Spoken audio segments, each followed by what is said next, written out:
আওয়ামী লীগের সভানেত্রী তার কথার মধ্যে দিয়েই প্রমাণ করে দিয়েছেন যে আসলে মামলা আছে এবং মামলা নিশ্চয়ই একটা দুইটা মামলা না, অগণিত মামলা।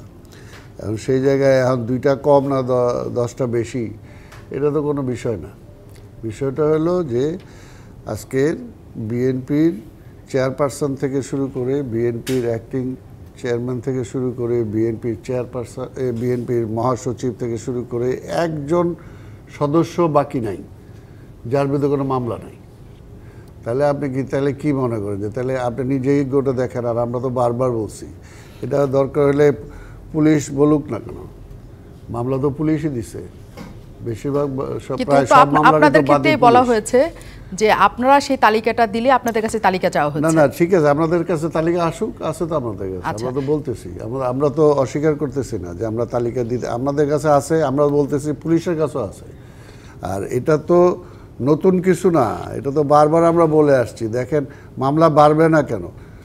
যে 10 বছর আগে মারা গেছে, যে মানে কবরে চলে গেছে, যার হাড্ডি টাড্ডিও মিলে গেছে, তার বিরুদ্ধে মামলা দিছে, এমনকি সাজাও দিছে। এই কথাগুলো আমরা বহুবার বলছি। তারপরে যারা বিদেশে আছে, হয়তো দেশেই নাই, চলেই গেছে এই টর্চারের কারণে, কিন্তু মামলা থেকে রেহাই নাই। আর তারা হলো যে দেখে দেখে, আপনারা দেখেন এই যে 28 তারিখ আগেরগুলো এর আগে আমরা বলছিলাম, এবং সেই সময় হাইকোর্টের চিফ জাস্টিস পর্যন্ত এটাকে বলছিল যে আমরা এটা দেখব, আমরা যেন গায়েবী মামলা, অর্থাৎ এটা পত্রপত্রিকায় আসছে যে কোনো ঘটনাই ঘটে নাই। ওই জায়গায় একটা কী হয়েছে, অতটার সময় অতটা এখানে ককটেল ফুটছে, এই হয়েছে একটা মামলা দিয়ে দিল। অথচ ওইখানকার একটা মানুষও বলে না যে এখানে একটা কিছু ঘটছে। তো এইগুলো, এই ধরনের মামলা তো শত শত হাজার হাজার। আর মামলা বাড়ানোর জন্য আপনার ধরেন যে 28 তারিখ, 28শে অক্টোবর, 28শে অক্টোবর কী হলো?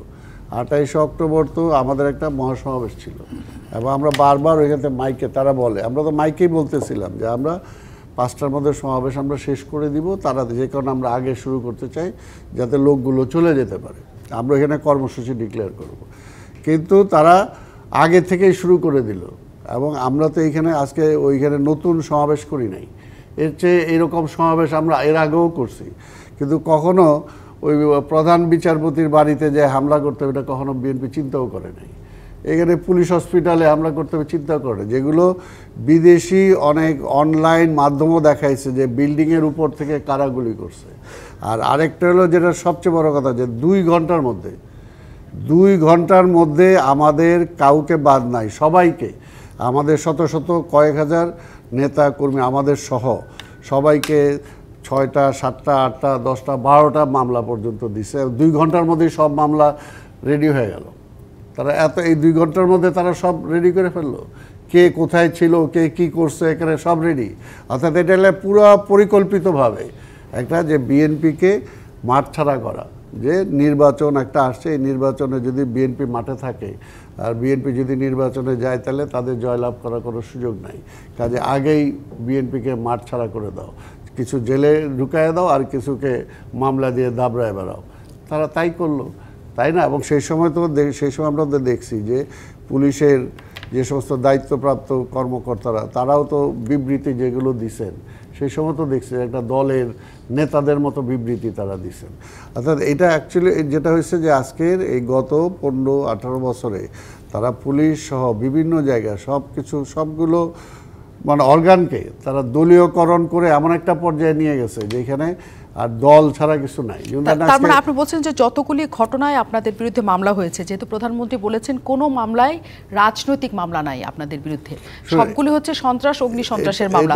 তার মানে এই মামলাগুলি আপনারা বলছেন যে সরকারের পক্ষ থেকে কেউ ঘটিয়ে আপনাদের নামে মামলা দিয়েছে? অবশ্যই, যারা আমরা বলি, শোনেন, এটা হলো এই মামলা। তারপর আর এটা দেখেন যে রাজনীতিবিদরা, রাজনৈতিক নেতারা জেলে যাবে না, এটা ঠিক, এটা আমরা যাই সবসময়, বিভিন্ন গভর্নমেন্টের আমলে আমরা গেছি।